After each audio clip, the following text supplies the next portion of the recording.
Coach, what was your travel like? I know it's a long trip to Danville. When did you leave and when did you get in, and what's the plan?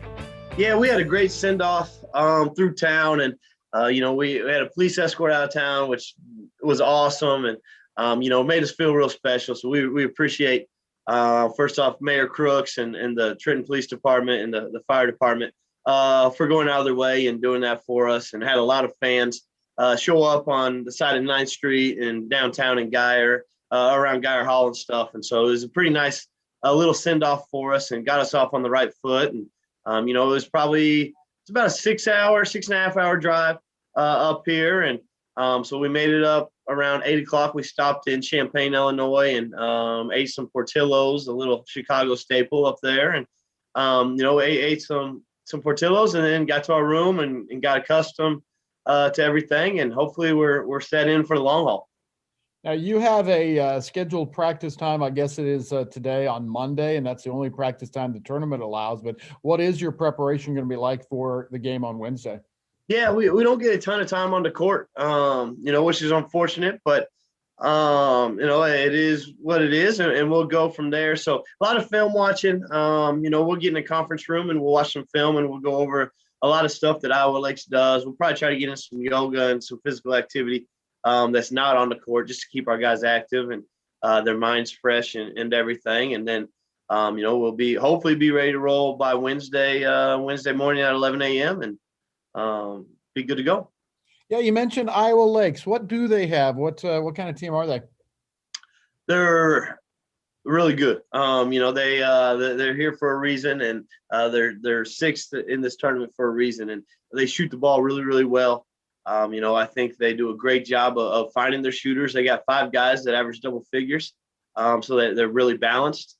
But they do a great job of finding their shooters, shooting it with confidence, moving the basketball, and they spread you out. And then defensively, they do a really good job of kind of disrupting stuff and trapping screens and being aggressive with their post players on ball screens and stuff. So a lot that we're going to have to work on prior to when we play them, and we'll have to be prepared for that.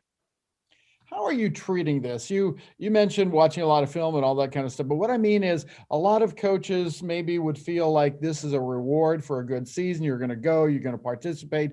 Or do you guys are you working hard to win a national championship? Does that make any sense at all?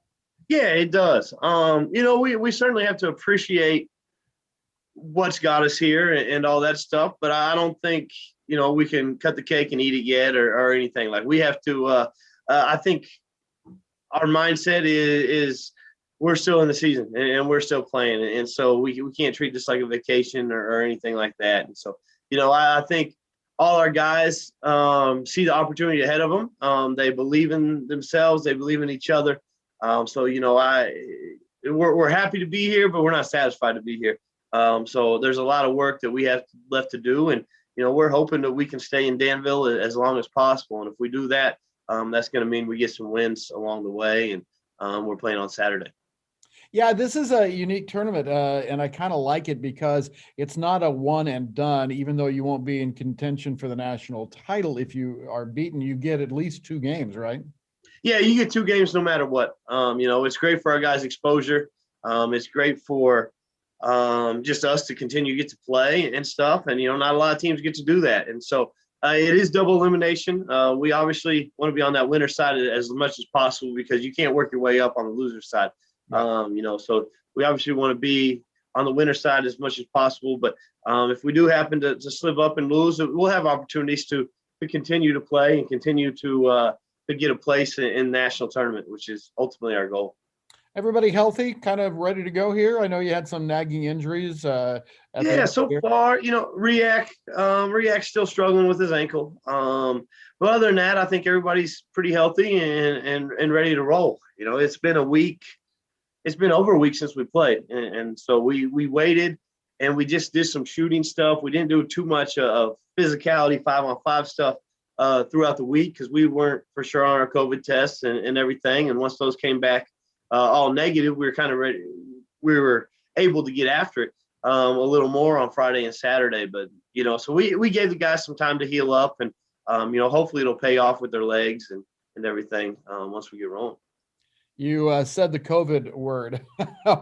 What's this tournament like? What are they asking you to do in terms of COVID prevention? Yeah, and we're, like I said, we're really happy to be here, and I'm glad that our guys earned this right. But it's definitely going to be a different experience than what we've experienced in the past, and primarily because we're not going to be able to watch any other games when we're there and stuff. So yeah, Wow. we have to, so we have to, pretty much practice and then go back to the hotel and watch them there or whatever. But we are not allowed to watch the games in person as a team and stuff for COVID issues and for spacing and attendance wise to allow other fans to get into games and stuff. And so that's definitely put a not a damper, but it's probably the atmosphere probably isn't going to be like it normally was or it has been in the past and stuff. And so that, and then we have an app that we have to do every day to make sure our guys are staying in line with the protocols and make sure we're all on the healthy side and everything. I heard that the fans were going to be allowed at least a little bit because tickets had to go through you, as I understood it. Mm-hmm. So there will be some fans there, just not very many. Are we limited to the number?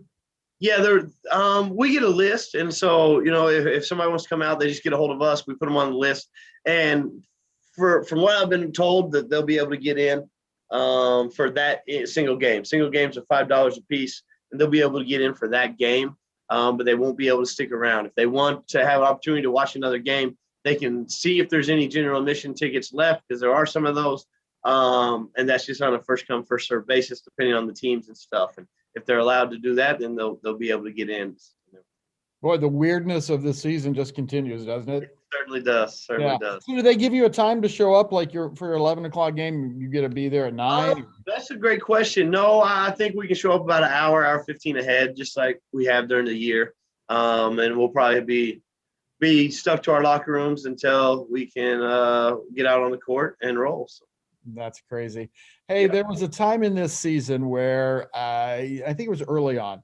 You had lost some games early.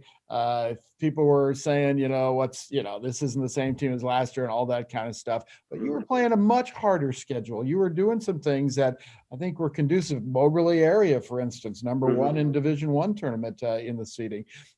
Where did this season kind of turn around? When did the feeling come that, okay, we've lost some games, but we're pretty good?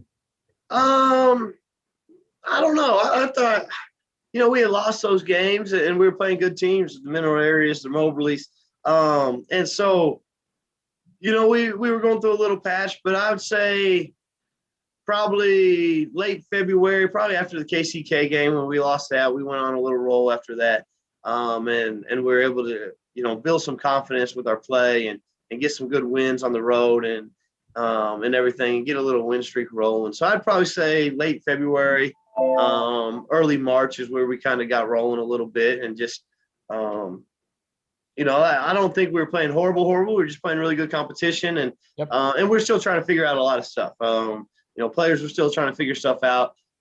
Coaches were still trying to figure stuff out in terms of, the rotations and who to get in what times and all that stuff. And so once we were able to do that, I think it went much better. And, we were able to build a little confidence and go. And I remember saying to a couple of the guys after a game when I ran into them, nobody's going to care in April if you're at the national tournament, if you lose a couple of games here early in the season. And, you guys are on a roll, and I have every expectation you're going to play great in Danville.